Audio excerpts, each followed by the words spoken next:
Welcome to Season 4 of the Life Giver Podcast, a place for honest conversation and hope that will breathe life into your service, family, and home. This is your host, Corey Weathers, and I'm honored to take this opportunity to invest in you. Welcome to the Life Giver Podcast. This is your host, Corey Weathers. Welcome to the season finale of Season 4. And other than a Sunday special that's going to come out later this month, I'm really excited about today's guest. I have with me Vernice Castillo from Military Spouse Advocacy Network, and it is a perfect guest to have to close out Season 4, and I'm going to tell you why. If you remember at the beginning of Season 4, we had an episode where we talked about how are we really doing? How are we as military spouses and first responder spouses really doing under the surface? And you guys really came through by filling out the survey that I put out that was about 750 responses, almost 800 responses from spouses who anonymously were trying to give me feedback on not only how they really felt like they were doing with the service lifestyle, but also their thoughts on counseling, whether or not you guys had gone to counseling and whether or not it was helpful. So I think it's a perfect ending to Season 4 to kind of close this loop and talk with Vernice about the importance of mentoring. And that's what Military Spouse Advocacy Network does so well. I'm a huge fan of you, Vernice. I met you probably, it's 2019. So is it 4 years ago? 4 years ago, I met you. And I have to tell everybody, because I know this is not video, this is audio, but I have to tell you guys, Vernice is such a calming, humble presence. And I remember 2015 when I met you at the Military Spouse of the Year Awards. And I just remember coming up to you and feeling like just a deer in headlights and so much anxiety. And I just remember you just talking to me and just calming me. And you may not have been trying to calm me, but I felt calmed by you. So that is my first memory of Vernice Castillo. So welcome to the podcast. I'm so glad to have you, my friend. Oh, thank you so much, Corey. You have no idea. I am so excited to be here and knowing that we're going to be talking about such an amazing topic right now. But, thank you for the kind words. But I can tell you that when I met you, it was amazing. You were like this big light. And I was like, oh my God, she's just amazing. And every time that I hear you talk is what you give all of us. You give us that peace. You give us that empowerment.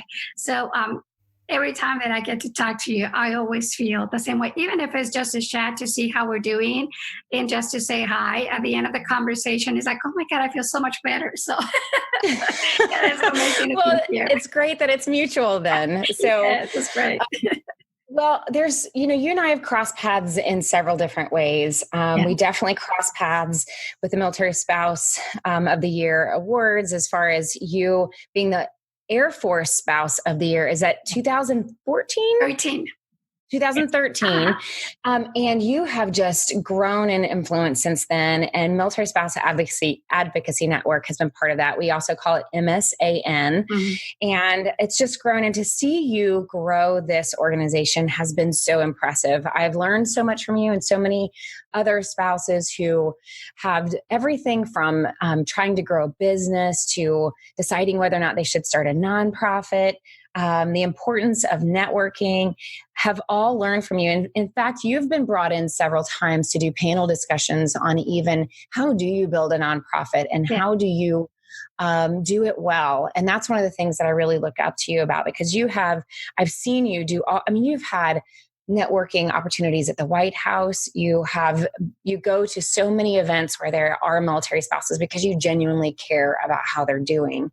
And that has lent to building this amazing nonprofit that has just grown so much over the years. So maybe we should start off by you sharing with everybody about MSAN, what it does, and kind of the story of how you got it to this point. Yeah, wonderful. Yes. So when I got married, I had a career. And I was going to school in the nighttime. Then I had kids.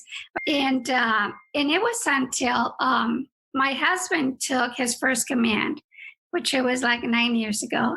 And he told me, you know what, there's this program at the squadron. It's a key spouse program with the Air Force. And it's kind of new, but I want to take care of families. Maybe you can help me a little bit. And I tell him, well, I'll help you, but, I don't have a lot of time, but I'll just look into it. But that's all that it took.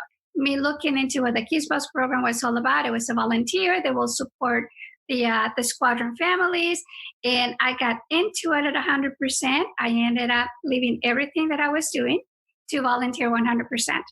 And it was all full force. We were taking care of families. We were doing some amazing things. And then in 2013, when I won the Air Force Spouse of the Year, what I was doing, volunteering to mentoring and supporting spouses of the squadron, it became an Air Force wide thing. And within that year, it was like, okay, how come you don't do it for other branches? How come just the Air Force? And I was like, okay, I guess I could do that, but I'm just a volunteer. And one of my mentors told me, maybe it's time for you to do a nonprofit. You need to start a nonprofit. And I said, that's not what I want to do. I am afraid that if I go nonprofit, I'm going to be so busy with documents and regulations that I'm not going to have boots on the ground. And I love to talk to people. I love to help people. So I don't really want to lose that touch. I want to continue to help. And it was my mentor gave me a really good advice. And she said, well, it is good that you have the passion and the desire to continue to help. But if your passion is to help others, it's not so much about you and what you want anymore. It's about what others need. And if the need is bigger than your want, then maybe it's time for you to do that nonprofit, bring spouses like you with the same passion, and the outreach and the impact will be even bigger than what you can make on your own. And it was so true. I was like, okay, it's a little crazy, and maybe my passion is big, but if I'm able to bring other people and I turn this into a nonprofit, then maybe the outreach will be even bigger and the impact will be even stronger than what I can do on my own. So I said, okay, let's do it. So we did. In 2013, the same year, I created MSAN. And since then, it's been growing and growing because of the team that we have. I've been blessed to have people that not only share the same passion, but they are so dedicated and they are so knowledgeable, and they have been there, done that, and they want to be part of the difference. So they are joining a movement that is making a difference. So now that I look back, and I was thinking back that, oh my God, although it was just my passion, my desire, what I wanted to do, if I would have stayed with that mentality of just what I wanted and what I wanted to experience, I was not going to be able to do what MSAN is doing now.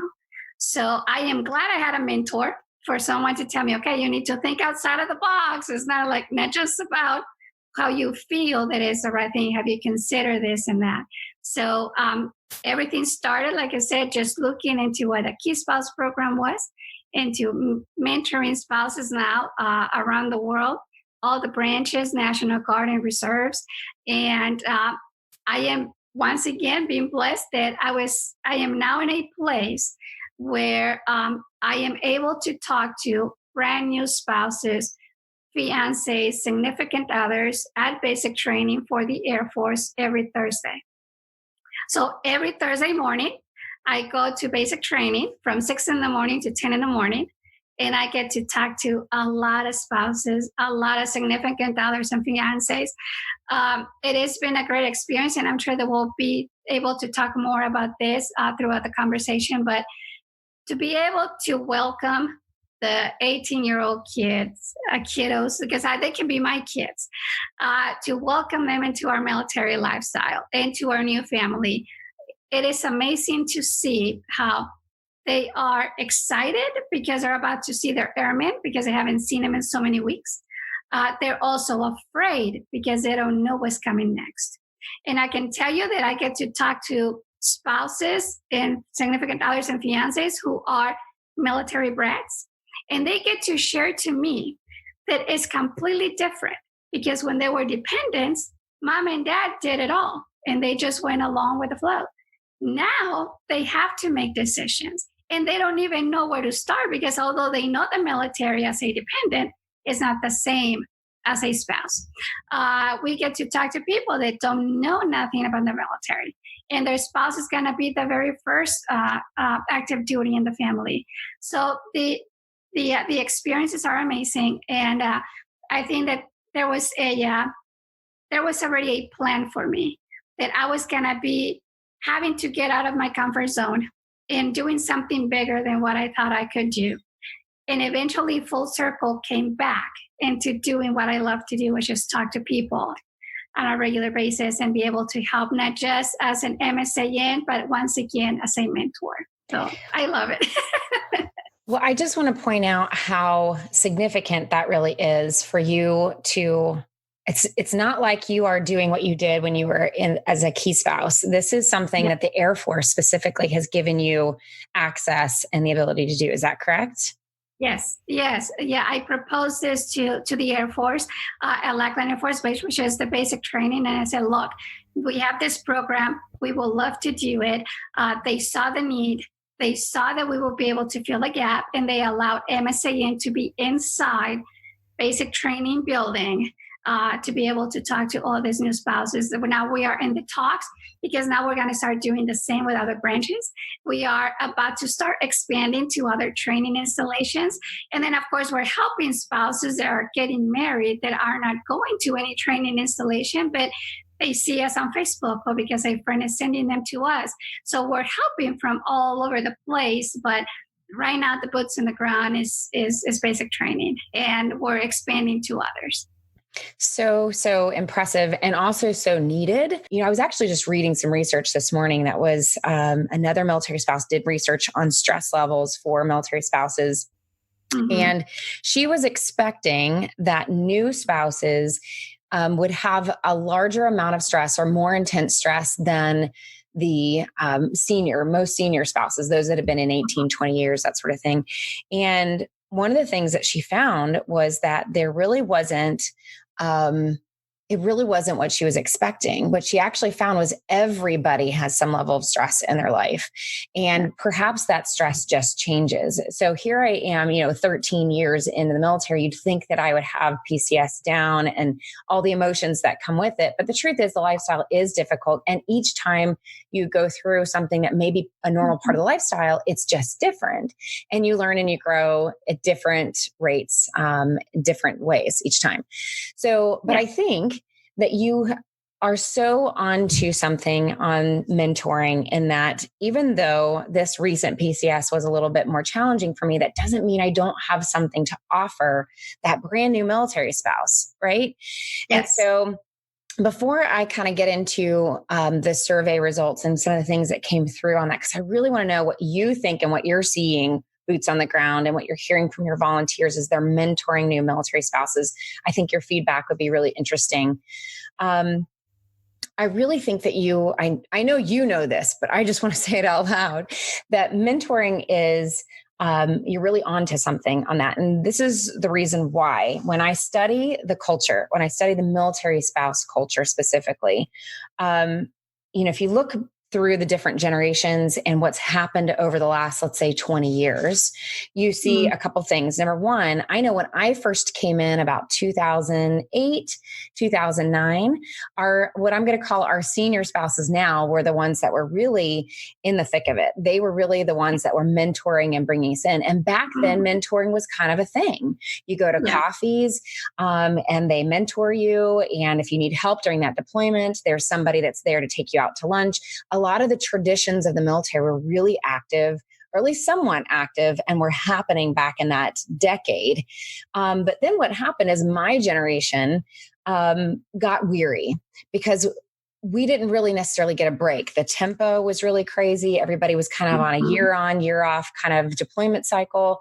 And what I found is that what I am calling my generation, which would be the mid-senior generation, the mid-seasoned generation of military spouses, I found that we didn't realize that we had achieved some level of wisdom or mentoring. We didn't realize, actually, that there is an episode that I did on, I think it's called It Takes a Village, or where I talked a little bit about mentoring and a little bit of this. So those that are listening, it'd be a great episode for you to go back and listen to. But the point that I'm trying to make is, my generation didn't realize that it was our turn to offer something. And so what happened was, is we sat at the feet of those seasoned spouses and continued to consume, continued to ask. And that senior generation started moving into a place in life where they were needing to focus on their kids who were being launched out of the home, or parents that were aging, and they needed us to take up the baton and start mentoring, but we didn't. We just continued to consume. Meanwhile, the newest generation of spouses came in, and that was also at the time that Facebook, Twitter, even Snapchat was not too far after that, launched in about 2012, 2014. Everybody went into their homes. Our generation went through budget cuts and we got disgruntled and threw temper tantrums, right? And so instead of us reaching down and actually mentoring those new spouses, we kind of pitched a fit. And the senior spouses are sitting there looking at my generation going, hey, wait a minute. We built it from the ground up. We were mentoring. It's your turn. Why aren't you picking up the baton? But the new spouses were so used to just meeting online, face-to-face mentoring went down. It went down. And that's probably about the time that you came in going, hey, wait a minute. This is a really big thing that we need. So to sum this kind of segment up of what I'm saying, I am really, really excited about what you're doing. Number one, excited that you pushed through that time, those years where mentoring was really struggling, and you saw a need for something that other people maybe were thinking that it wasn't as necessary, or they were tired, or they didn't feel like they could do anymore. You still saw the need for it, and you pushed through that, because what I'm seeing now is mentoring coming back, at least the need for it. People are tired of being online. They're tired of being connected only through messaging and text messages. And people are starting to come out of their homes, and those new spouses are realizing that meeting online is not what they really need. They actually need to be part of this lifestyle and part of people who understand. So huge, huge deal. And I'm so excited that mentoring is coming back. So I would love to hear from you. Are you seeing a little bit of an upswing on mentoring coming back a little bit compared to when you started in 2013? Oh my, yes, definitely. And you just like cover everything exactly the way it is. And I have been able to experience 3 different stages of me. That way, when I started, it was all about hanging into under the wing of a senior spouse, and then they will kind of mold us into how things were done and how we're going to help you. Back then it was a lot of this is the way it is, and we're going to work with it. And if it's not working, we'll find a way within the same bubble. We will make it work. There was no going outside. Then after that, kind of like your generation was more like, well, no, let's ask questions. And how come things are not being done in a certain way? How come we cannot say nothing? How come we cannot challenge? And it was a challenge having to go from staying in your bubble to now getting outside and start making questioning people, to this new generation. That there was a time when I started MSAN, before I decided to turn this into a nonprofit, I took this idea to a already big established nonprofit, and I said, look, here's my idea. Why don't we run with it? Let's work together so that I don't have to start a nonprofit, and I will help with it. And they didn't believe in that, because they said, it's mentorship. No one really cares for mentorship. It's such an old term. New spouses don't really care about it.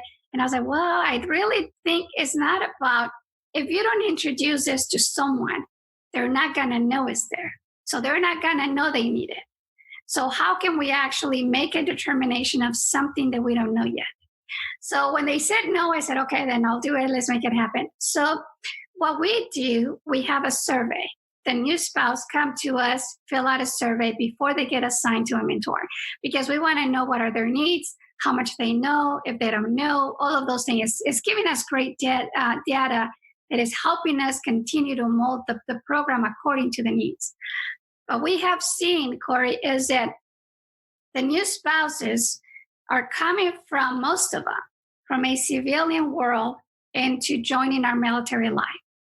Most of them do not know what this is all about, and they come with fear.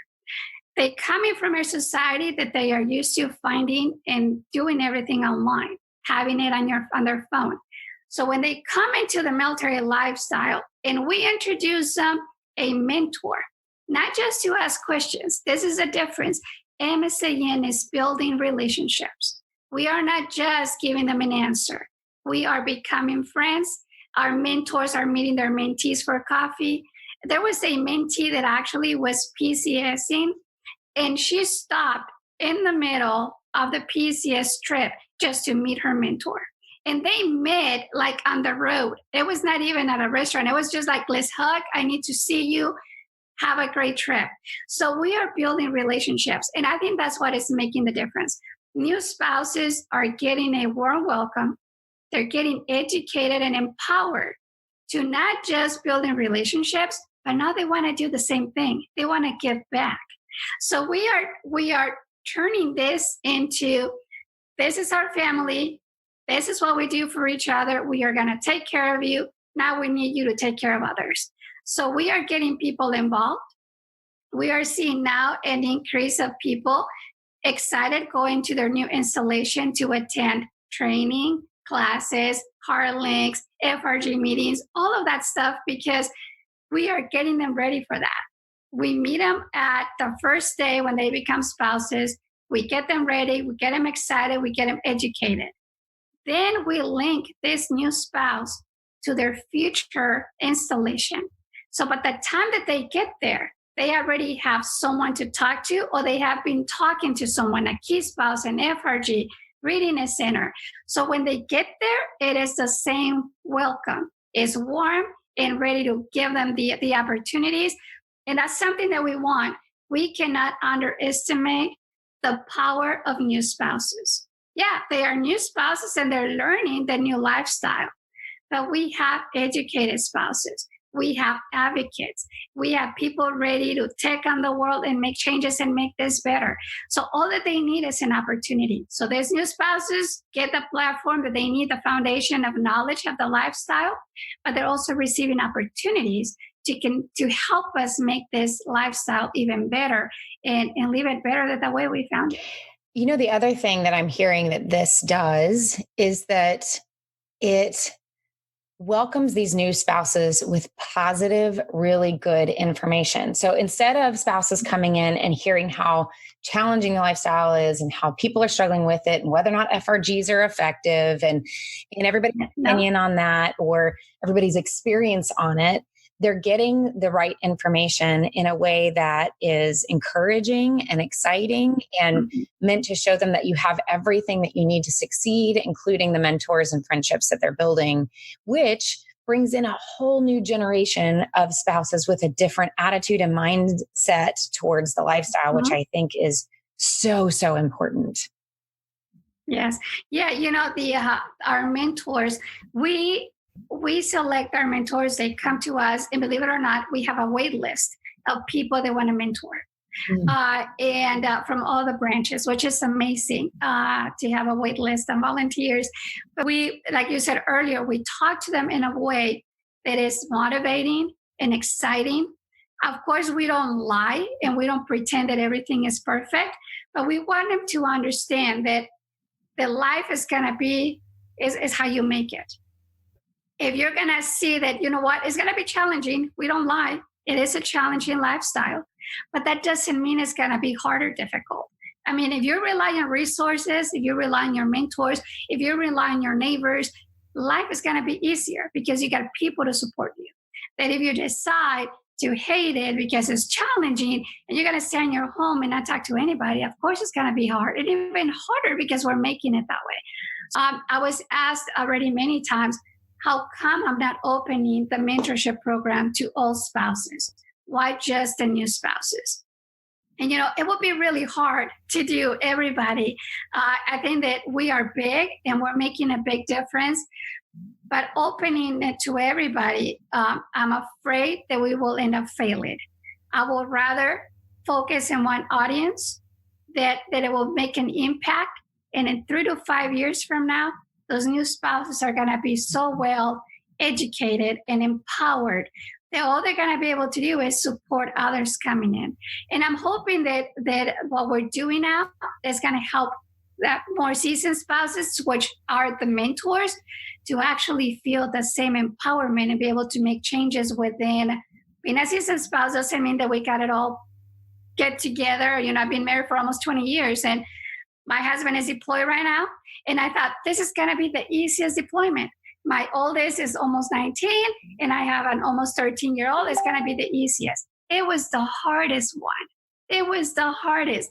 So I always tell people, not because we're seasoned spouses doesn't mean that we have it all figured out and everything is perfect. When we talk to new spouses about how they have been able to be resilient, to overcome anything in their life, in their short life, now becoming a new military spouse, they're just going to use the techniques they already have. They're going to identify coping. Probably they already have it, but they don't know it. So I'm not a counselor, but I think that a lot of the things that we do is around that. I have a social psychology degree and I love it.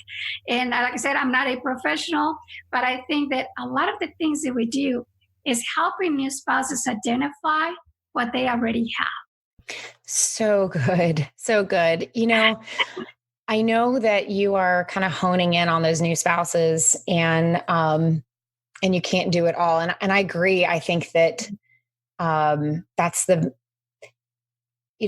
remember doing another episode where I talked about the importance of staying focused on the right things. And it's so easy to say too many yeses to good ideas because they feel good. Like, yes, it would be good for you to just as much serving people if you were to take on other spouses that weren't new spouses. And it's a good idea, but it doesn't mean that you should. And I have to keep telling myself all the time, just because I can doesn't mean I should. Right. Yes. And so I exactly. love the fact that you are focusing on that one area and being excellent in that one area. And I'm hoping that other people are listening to this and going, when was the last time I reached out for a mentor? Because these new spouses need so much of that education and resources and connection. But I think those of us who've been in for a while, it's a matter of, just like you said, knowing that we have the ability to reach out to a mentor. It's just whether or not we realize that we can motivate ourselves to do that. Yeah, I'm laughing as, several of these episodes have covered Corey's adjustment to this PCS. But, Matt was a part of me changing, turning the corner on doing better this time. But I'll tell you, the final turn actually came from me reaching out to a mentor. I finally just realized there were some questions or some things that I was wrestling with that I couldn't take to my husband because I didn't want him discouraged. It wasn't that I didn't want us to be in the lifestyle anymore. It wasn't that I didn't want him to continue to do an amazing job. It was just, on the Strength Finder, I'm number 34 adaptability. And after moving every year and a half for the last 6 to 7 years, I was just tired and stretched from over adapting. And so it was a matter of me not taking, I think there are some things we always need to be transparent and honest with our spouse and not hiding things, no secrets. I agree with that. Yes. There are some things I think that we can take to friends and mentors. I get asked the question, should my spouse be my best friend? And I think yes, and right. I think your spouse should be your best friend. And I think that we should also have mentors. We should have like the sisterhood around us, or should have other friends, a village that's around us, so that we're not taking everything to our spouse. There are times, there are times during, like, let's say a PCS where it does kind of become just your little family moving across the country or everywhere you're going. And you are kind of best friends during that time of adjustment when it's just you guys that know what it's like to go through what you're going through in that moment for your family. And so there's times that I do agree that, even your children become friends, kind of best friends. We're all just kind of going through this crucible together. But it shouldn't stay that way, because your spouse can't answer, your serving spouse can't exactly answer the needs that you have as a supporting spouse on everything. There's always going to be some level of either disagreement or just not being able to fully understand the dynamics that are at play. They have their own struggle and the things that they're going to struggle with is in this lifestyle. And they're going to need to take that to a battle buddy or another serving member who understands what it's like to go through that. We need that mentoring too. So the fact that I finally just said, okay, I can't take this to Matt any further. I have to hear the things that Matt has said to me as enough. And if there's anything that's left, I really need to go to somebody who can be honest with me, who can challenge me, who can help me have a new perspective on the last few areas that I needed help on. And it was wonderful, Vernice. It was such a reminder for me of how we need to have that more often in our life, but also how we need to do that for other people. If I experience this great mentoring experience, then I need to remember that I have that ability to pay that forward to someone else so that I can bring that level of peace to someone else's life who is really struggling and probably shouldn't be taking that to their spouse as well. So, I agree with you. I think these new spouses are going to kind of become those mid-season spouses. And I think they're going to look back and remember what that was like. And it's going to be their turn. And I really do see how it's actually going to change the world. So, okay, I have a question for you. You participated in the Mastering Your Marriage through the Chris Kyle Frog Foundation. The best thing ever. You and your spouse both went through the 6 months through the Chris Kyle Frog Foundation. It's 6 months of curriculum. But what's really unique about it is that your small group that went through this curriculum for 6 months all focused on really working on your marriage and diving in a little bit on that. Your small group was made up of not just active duty couples, but veteran couples and first responder couples. So I want to get into some of the things that came out in the survey and how we can relate that to mentoring. But considering there were first responder spouses that also filled out this survey, I would love to know from you what your experience was to be an active duty couple and have within your group some level of first responder couples as well. What was that like for you, considering your nonprofit focuses so heavily on active duty?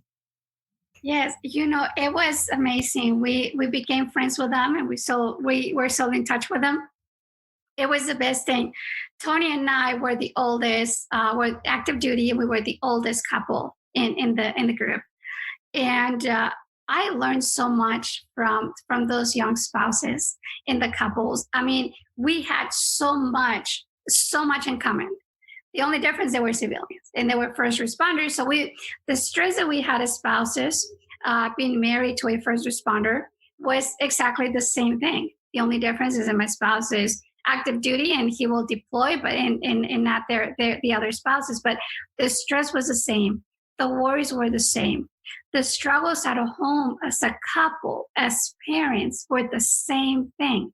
So it was amazing to get to talk to them. And one of the words that we used during the retreat all the time, it was that we were vulnerable and we were like open heart, and we were talking about everything that was going on and the fears and the challenges and the everything.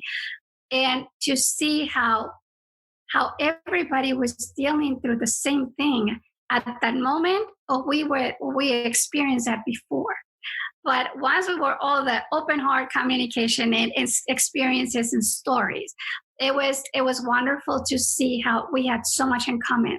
And it was not the uniform that was keeping us in common. It was the life experience. It was the situations. It was how we were handling things. That's what it was. Everything that we had in common. At that moment, we forgot that Tony was the active duty member one. We were focusing on how we were dealing with the same things, the same fears, the same worries, the same everything. And I got to learn so much from all the other spouses. They were much younger than me, but the way that they were dealing with some things, how they were communicating, how they will like feel better after they were feeling so stressed. So it was, to Tony and I, has been the best experience that we have ever experienced before, not just for our marriage, but talking to others, feeling safe. It's not easy for an active duty member to feel safe, to open his heart and be vulnerable. And I saw and I heard some things from Tony that I had never heard of in 20 years as learning from others. And this is going to link something into the mentorship. A mentor doesn't have to be always an older spouse. I learned from a younger spouse so many things. And she became like a mentor because I would be like, oh my God, like, yeah, you can be in your 20s and I'm in my 40s. That doesn't mean that I know more than you. I learn still. I still have mentors. And I can tell you that one of my mentors is a younger spouse. And it's a relationship, not where I can come and complain or whine about things. It's about someone else seeing my situation outside of the picture, outside of the box, and tell me how probably things are different in the way that I see it. Why? Because of the generation that I grew up with.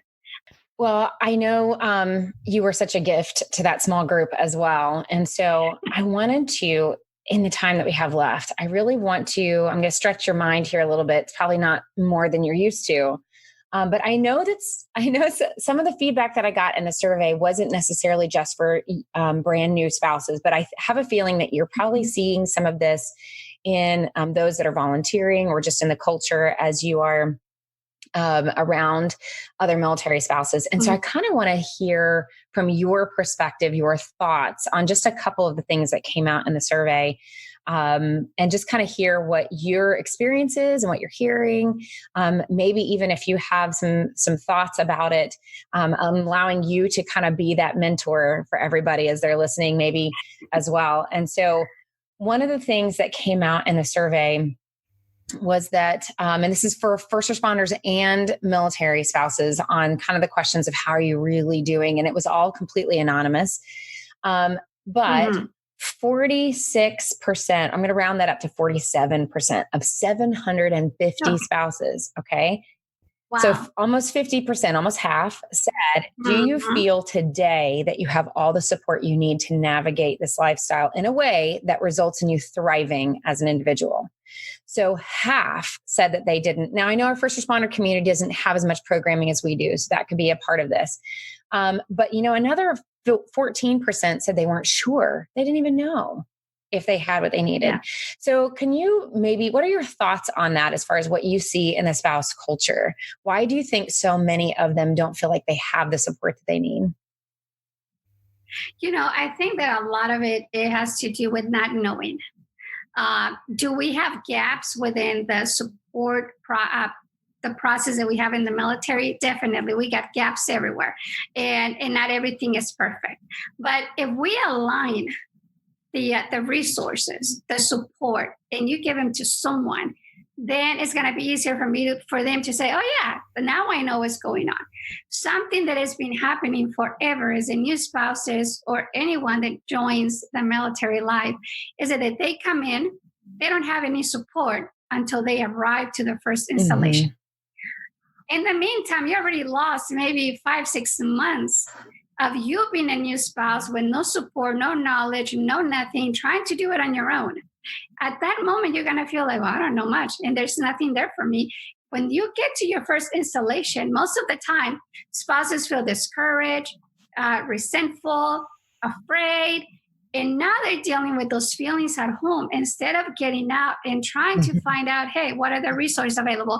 Where can I ask for help? What is there available to me and my family? So I feel that what is going on is that the resources are there. It's just there's no link between the spouse and the resource. And it's really, really hard. And to me, in my personal opinion, it is a little bit selfish to just assume that the spouse should be the one to go and look for resources, to assume that your active duty spouse is going to come home and tell you where you need to go to ask for help. First of all, we're new spouses. We're trying to figure out what this is all about.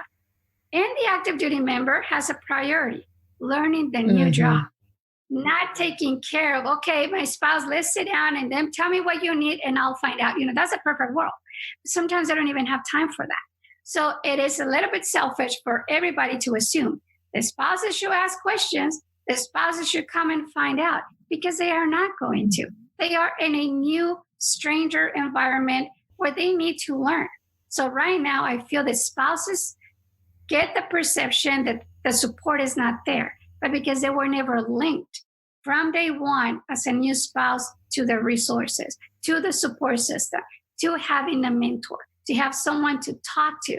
So there was never a gap. And that's what we always say. we're filling a gap from day one. The new spouse, as soon as they come into our family, they have someone to talk to. And we get them under the wing and we take them to the resources. At the same time, we are educating them so that when the time comes, they can be on their feet and take on and not do the same for other spouse. So I get the feeling that that percentage is so high because spouses never received that welcome. They never have that first person to talk to, and they were never linked the right way into the resources. I think another part of it is that when it comes from a friend, we hear it better, right? So like when we get, especially in the military, we get inundated. It's oversaturated with the actual amount of resources. I know when I first came in, you'd get forwarded the long email that has everything that's happening on the installation, and you just can't take all of that in. It doesn't mean there aren't resources. It just means the way that information distribution was happening and the way it continues to happen even now is not really effective. But when it comes with a warm cup of coffee, when it comes with a friendship and you're going through a tough time and somebody goes, hey, have you looked into the lending closet over at ACS, right? Have you looked into these different resources that have helped me through a tough time? Then you just see somebody kind of light up and go, oh, I had no idea. Can you tell me where that is? Can you take me with you? I think, having that just warm handoff makes all the difference. I also want to ask you, I think we kind of touched on this already, but I kind of want to hear what you have to say. What is the biggest challenge you have as a military spouse? Pretty much the number, there was lots of answers, right? Everything from predictability to the relocations, and obviously deployments, those sort of things. But the number one answer had something to do with loneliness, making friends, and having to keep putting yourself out there and just feeling isolated. So I'd love to hear what your thoughts are as a seasoned spouse, seeing the mentoring and the need for that mentoring. What do you think is going on behind so many military spouses of every season feeling so alone? Yeah, that is a fact. And that is one of the things that we find out in our survey. It's not the same question, but it gives us the numbers and the responses that we know how they're feeling. So the way that I see it is kind of like when you go to pre-K for the very first time. You walk into the classroom, you don't know anybody. And a lot of the times, not everybody is comfortable in asking questions. You're going to go and sit down in your own little chair and you're going to stay there. It's the same thing that we're seeing right now. The new spouses are feeling that way because they have no one to talk to once again. They join this lifestyle. They don't know people most of the time. But they know they're going to move. They don't know where.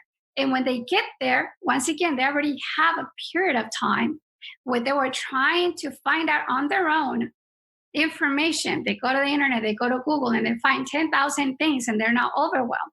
And in the meantime, they're still not getting responses to their questions. They don't know if they want to live on base or off base. What about if they have kids? Where are they going to live? So many of them are relying on social media, which is not exactly, doesn't mean that they're going to get the right answers. So they are getting so overwhelmed because of everything that is happening. But the time they get to their installation, once again, now they're dealing with feelings. They're dealing with feelings of, I'm overwhelmed. I don't want to meet people. And there was no one there to say, welcome to me. So why should I go to training classes? I'm afraid. I don't know if I can trust them. Plus all the stigma, all the things that they hear about the military. Don't talk to your first sergeant because it's going to get your spouse in trouble. Don't talk to officers' spouses because it's not the same. Don't talk to so-and-so. So everything the new spouses hear within some Facebook groups and some other people that have experienced something is the negativity, like we said earlier. That's why we're trying to change all of that bad into it can be good. We have to make it good. We need to be proactive, and that is the focus of this program. We got to be proactive. We got to make sure that we stay in front of all those feelings, because we're all going to experience it. It's not going to go away. But once you know that they have people to talk to, resources that now, kind of like your way around it, it's going to be a little bit easier. And you're going to shake it off and say, hey, I got to make it happen. Then when you don't know where to turn. You don't know where to go. Okay. So I have one more question. It's kind of a complicated question, but I have one more that I want. You'll be able to handle it. I know. Okay. But one more that I want to set up the question. Okay. Because I thought this was so interesting what I found in at the end of this survey was so interesting for me, or to me. So I asked this open-ended question. Okay, so what's the first thing that comes to your mind on how you're really doing? Okay, so that was the first question I asked. To which I got pretty much answers like, I'm exhausted, I'm tired, not doing well at all. I got, yes, I got some that were like, it's a great season, I'm doing great, right? But most of them was, I'm stressed, I'm not doing okay, I feel alone, I'm falling apart. Or, a good majority of them were like, just okay, right? Yeah. So interestingly enough, the very next question I asked, do you feel like you have purpose and identity outside your role of being a supporting spouse? So, okay, again, everybody has just answered, I'm not doing well, right? But then when they get asked, do you feel like you have a sense of identity and purpose? 64% said yes, that they had purpose. Another 13% said they weren't sure. But I mean, that's a big majority to go, I'm not doing well, but I have a sense of purpose in my life, right? So you can hear the contradiction there. So then the third and final question was, how would you describe your purpose and identity? Okay. So this is where it got really interesting because, and I mentioned this in the very first episode of this season, but what was very interesting is a majority of the answers of where supporting spouses found their identity and purpose was in the role that they played of being a wife or mother right? Yeah. So it all centered on what they did for other people. And so if you go back to that first question of I'm exhausted, I'm not doing well, right? That when I really picked through all the answers and tried to find the ones that was like, I had a lot of joy in my life and I'm doing great. The best that I could figure out is the ones that were really experiencing some level of joy. Because I had the ability to see if somebody said, I'm doing great, right? And I have a sense of identity and purpose. And then that next answer would give me a why. Like, what is it that they're doing? I could pretty much figure out that those that had joy and were doing well in that particular season of their life were perhaps a wife and mother, but they were doing something outside of that as well. And that's where they were finding that sense of purpose, that those that had the sense of purpose in being what it was that they were doing in their home for the sake of other people were not doing as well. When they could find a sense of purpose outside of those roles, that was perhaps either just for them or serving other people that brought them fulfillment. Those were the ones that were really actually doing well.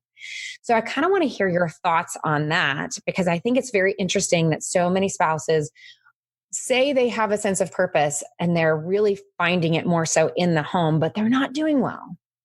Yep. That survey is like 100% accurate. Those numbers are perfect. So the spouses that we get to talk to, I can give an example. Thursdays at Lackland. And I talk to the spouse and I always ask him, so how are you? Who's graduating today? And we start with the conversation. And I can tell you that probably 99% of them, they tell me, oh, I'm so overwhelmed. Oh, I'm so scared. I don't know what to do. I don't know what this is all about.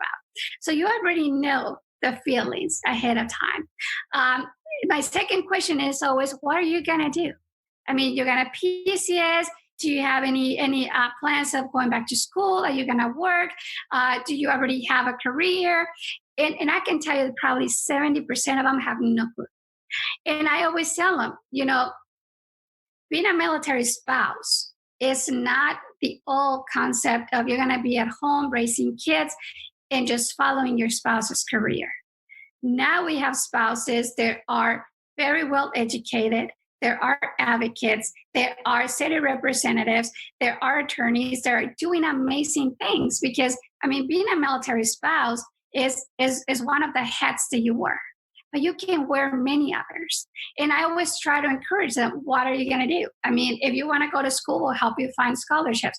If you want to find a job, we're going to connect you with partners that we have, and they're going to help you find employment. Do you need certifications? Do you need anything? So we are trying to empower them to know that the mentorship that we offer and the resources that we offer is not to mold them as a military spouse. I don't think there's such thing as molding a military spouse to just follow your spouse's career. I mean, it's part of your life, and that's what you're going to do now. But that doesn't stop you or prevent you from being successful in the things that you want to do. And I always tell them, what are your dreams? Since you were a little girl, you wanted to do something. Since you were a little boy, because we get to talk to a lot of male spouses. Since you were a little kid, like what was your desire to be when you grew up? I mean, now life is going to be a little bit more different than being a civilian, but that doesn't stop you from reaching the goals, for accomplishing those dreams. So yes, we do see that stigma still, that they feel that because they joined or they got married to an active duty, their life is over. Now they're just going to stay home and have kids and follow their spouse's career. And we're trying to let them know that that's not the case. One, because like you said earlier, they're not going to be happy, because there's going to be a day that you come and you're sitting down on the sofa and your kids are at school and you're not doing nothing. You're going to wonder, what am I doing with my life? I mean, and although we have spouses that volunteer and they do a lot of things, I mean, volunteering is not for everybody. I mean, advocating is not for everybody.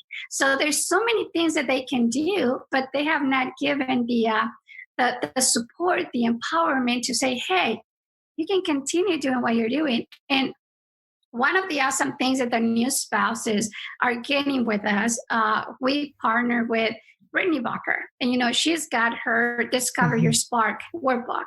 And it is an amazing workbook that helps spouses, not just new spouses, all spouses, identify what's your spark. What is it that you want to do? You find your identity, what you were saying earlier. And that's how we're helping new spouses. While we are mentoring them and providing resources that they need, we give them this workbook so they can find their spark, so they can find who they want to be, because there's no need to stop that. And we know they all have plans, but if you give them that extra step to say, hey, you got plans, awesome, show me your plans and I'll help you get there. And it's easier for them to be like, oh, this is so cool. Yeah, this is what I want to be when I grow up. Then saying, well, you know what, it's probably going to be really hard, so don't even try to do things that is not possible.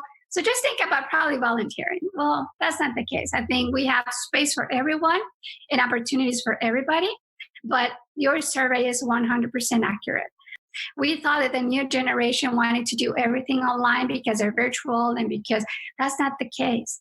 When you talk to them, they still want to see someone. They still want to touch somebody's hand. They still need a hug. So when I get to talk to leaders and leadership spouses, and I said, for the longest time, my generation thought they don't want to talk to us anymore. Let's do everything virtual because that's all they want. That is not true. We are exposing them to something that they're not used to, and they are liking it. So we gotta go back into that human being relationship of being able to see someone and touch someone, because they're not used to it, or because they missed it before, or whatever reasons, but it is so needed. And we see the difference. I'm telling you, I mean, to have someone drive during your PCS trip to stop just to meet your mentor, to give them a hug because of how you feel, it is just amazing. The spouses, I have one quick story. I talked to a young spouse. So this young spouse stopped where I was, and I started asking questions. So are you a new spouse? And she's like, well, I'm 17 years old. She was 7 months pregnant. She needed to go back home to graduate high school online to give birth to a child. And then in a few months, she was going to move. This young lady was so scared and overwhelmed, because not only she was becoming a new spouse, she was becoming a mother. And she still had the responsibility to graduate high school because she was 17. So there were so many emotions. There were so many things. And of course, at that moment, my question was not, what do you want to be when you grow up? The question was, have you enrolled in TRICARE? As soon as you get married, you got to make sure you enroll in TRICARE, and you got to do this and you got to do that in your ID. And it was getting her ready to become a mother, to make sure that she was going to be set up as a military spouse, and make sure she had the resources that she needed. So all these stories are unique, but I can guarantee you that 17-year-old young lady was not going to get the support that she needed online, or Googling, or going on a Facebook group. She needed someone to talk to, someone to be with her the entire time until we knew that she was sent to someone else that was going to continue the support. So if we don't help them, Corey, from day one, we are going to see a lot of disappointment, fear, overwhelming, all of those feelings that we're seeing now, because if we're not relying on a mentor, if we're not relying on someone else that is not just our spouse, it's going to be really hard for us to keep it all together, because it's a lot. It's a lot to deal with. It is. Sometimes we just have like 3 minutes with our spouses to talk because they're so busy, because they're talking about work, because they're deploying. That those 3 minutes that you have with your spouse, you don't want to use them to ask questions related to resources. You just want to talk to them as your spouse, how they're doing. Leave that to a mentor, leave that to a friend, to a resource to ask those questions. Such a great point. And I think you're right. I know you're right about the newest generation. I'm seeing that so much. And, I just have to say thank you for what you're doing. I'm so proud of you for pushing through those beginning years of I don't know if you got pushback. I'm guessing that anybody who starts a nonprofit or business is going to get pushback from somewhere at some point. That's just part of starting something new. But I'm so proud of you for pushing through that and knowing that human touch and human relationships is really what we're built for.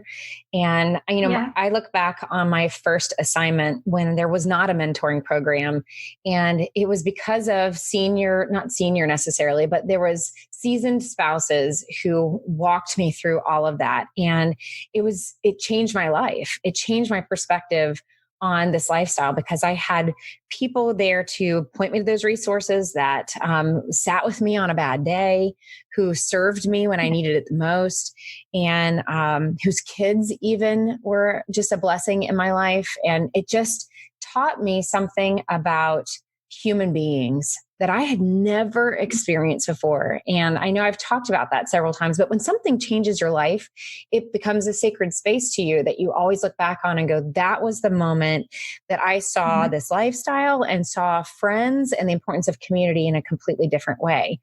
And now that I find myself here in this new PCS, and I'm technically an introvert. And so it's really easy for me to kind of stay inside and do whatever I need to do inside. It has been such a blessing for me, more than I even realized, to now be surrounded, even in my neighborhood, with spouses with young children. And I suddenly realized when I got here, I am that spouse that somebody was to me.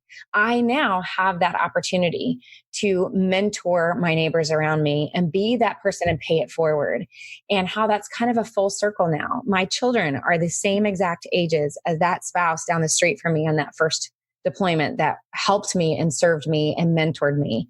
And I have a choice right now as to whether or not I'm going to step out and choose to mentor somebody else. And maybe I'll just close with this, that one of those neighbors said to me a week or two ago, well, when I found out, Corey, what you do and the kind of influence that you have, I felt kind of intimidated at first, because here I am with a baby and a 4-year-old, and I'm not going to be that person. I just can't even get a job right now. And it was such a great opportunity to encourage that spouse that she is exactly in the season of life that she needs to be in, that she's doing exactly what she needs to be doing, and to give her the freedom to feel fulfilled in that. Because that's exactly what I felt back then in Colorado in that first assignment with my toddlers, feeling like there was something more I wanted to do, but I had to get through an initial season of trying to do well with what I had in front of me. Yes. And there are days that that's all you can do, and that's okay. But to have a mentor say to you, you are exactly where you're supposed to be. And that is okay, that you're just taking that next step, and you don't have to ask too much more of yourself right now. And my hope is that encouraged her. But I guess what I'm trying to say is that I was reminded of how fulfilling it actually was to be that person to encourage that spouse because of a place I had already been in. So I just want to say how proud I am of you and what you've built, because you've had a lot of help to get there. Thanks so many volunteers. It's a team effort. Yes. But for that vision that you have, for the encouragement that you have to so many spouses, and just who you are as a person. So I wanted to say thank you. And thank you for your mentoring today. I mean, there's even things that you said today that I'm going to kind of walk away with and think on and get in. So why don't we, as we close out, why don't you just share with everybody, if they want to get involved, how would they do that? Yeah, so if you want to get involved, if you need a mentor, or if you want to volunteer to become a mentor, just go to our website, militaryspouseadvocacynetwork.com or .org. And you will find all the information of how to request a mentor or how to become a mentor. And there's a lot of information such as what are the requirements, what is it that we're looking for, what is it that we need. This is what we need. We need our own community to make a difference. We need the seasoned spouses, the more seasoned, the not so much seasoned. We need everybody to help us make the difference. And just go to the website and we will tell you more about it. Help us join the effort that we're trying to make, and we continue to make an impact and leave the military better than what we found it. Bernice, thank you so much for your friendship, and thank you for what you're doing. And thanks for joining me for the podcast today. Thank you so much. It was amazing always talking to you, and thank you for allowing me to share the vision and hopefully inspire others and empower people to not just ask for a mentor, have a mentor, and give back to our community. Thanks for listening to the Life Giver podcast.